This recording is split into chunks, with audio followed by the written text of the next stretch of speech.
What is up, delicious faithful? Bruce Moore here with my top 5 albums of 2023. 2023 was a really good year for metal, most likely due to everybody working on stuff during the pandemic. And I feel there were so many great albums, and it was just a great year for a lot of bands. As the years roll on, I found my taste in metal seems to slowly progress towards the more extreme side of things. And my favorite albums of the year definitely reflect that trend. While I still have a soft spot for the 80s Sleaze and Glam metal, I'm beginning to really appreciate the darker, heavier side of the genre. So without further ado, here are my top 5 albums of the year, in no particular order. Primordial, How It Ends. I have been a fan of the band for years, and their 10th album, How It Ends, reflects a passionate exploration of their Irish heritage, both musically and lyrically. And vocalist A.A. Nemtheanga addresses the fall of humanity in the face of authoritarianism, accompanied by the thunderous and anthemic battle music created by the band. This is a really good record, top to bottom. It flows, it addresses the times, it's pretty much got everything that I look for in a record. Unearth, The Wretched, The Ruinous. Man, again, I've been a fan of this Boston band for years. These guys from Massachusetts have marked their 25-year anniversary with their 8th album, The Wretched and the Ruinous, and this is a metalcore masterpiece. Even with the absence of guitarist Ken Susie, the band hasn't faltered, and they delivered their best work in years.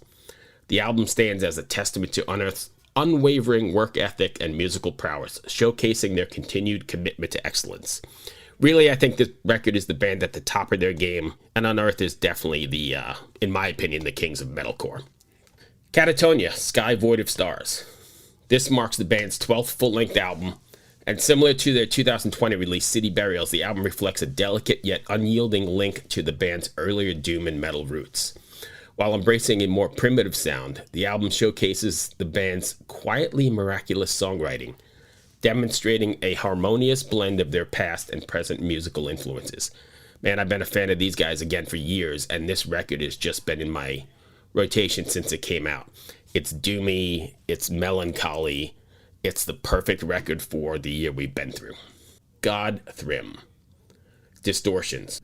Man, I knew nothing about this band until it came across my desk, and I was totally blown away. It's beautiful, doomy, again, melancholy. I guess there's sort of a theme here in my my choices this year. It's great. It even has appearances by Aaron from My Dying Bride. It will captivate any doom enthusiast and leave a profounding effect. I can't wait for the next part of this trilogy, and I am looking forward to going back and listening to the first one, Reflections. To be honest, I haven't gotten any further than this. I've been listening to it pretty much daily. It's clean, it's big, it's desolate, it's everything you would expect in a doom record and more. Give this one a spin. And lastly, Wayfarer. Another band I would not have known except for the podcast. We interviewed them early on in the year, and their record, American Gothic, is just unbelievable. At first glance, when they told me it was going to be Americana, Western, black metal, I had no idea what to think. I was sort of almost put off, but at its essence, American Gothic serves as an artistic exploration that illuminates the darker chapters of the country's history. It's hauntingly beautiful. There are some long tracks on here, but everything flows well. It's very cinematic. It's very dark and beautiful at times, and it's very heavy. Sometimes I was reminded even of Emperor. American Gothic seamlessly blends genres and diverse song structures from doom and borderline ballads to country and black metal without ever overshadowing the other. This, I think, is a remarkable achievement. The production, the instrumentation, all top tier, positioning this album for a well-deserved inclusion in probably many other year-end lists. I highly recommend checking this out. It's another one that's been in my rotation. Anyway, there's my picks. I know Dark has given us his picks already. I'd love to hear your thoughts. Agree, disagree, tell me what I missed. Thanks for listening. Be well.